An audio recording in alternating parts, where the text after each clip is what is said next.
The man who never comes out.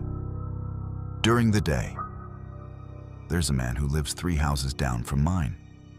I don't know his name. No one does.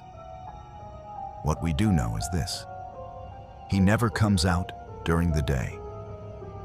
I moved into the neighborhood in late spring, one of those quiet American suburbs where the lawns are trimmed, the flags hang just right, and everyone waves even if they don't mean it. The kind of place that feels safe because nothing ever seems to happen. The house was cheap, too cheap. When I asked the realtor why, she smiled in that rehearsed way and said, "The previous owners moved suddenly." She didn't say why. The first time I noticed him was my second night there. I was unloading boxes from my car around 8:40 p.m.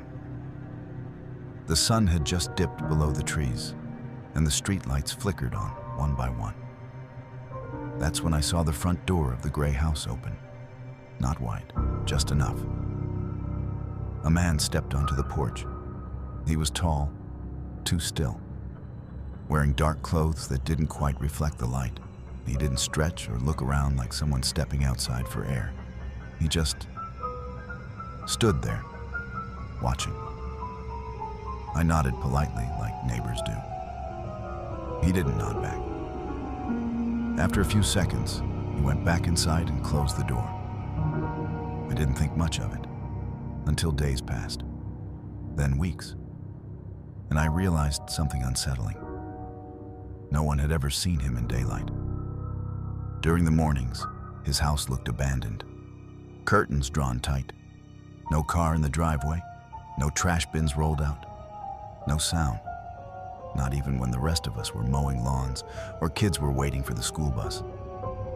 But every night, just after sunset, the same thing happened. The door opened, the man stepped out, and he watched. Sometimes he stood on the porch, sometimes at the edge of the yard.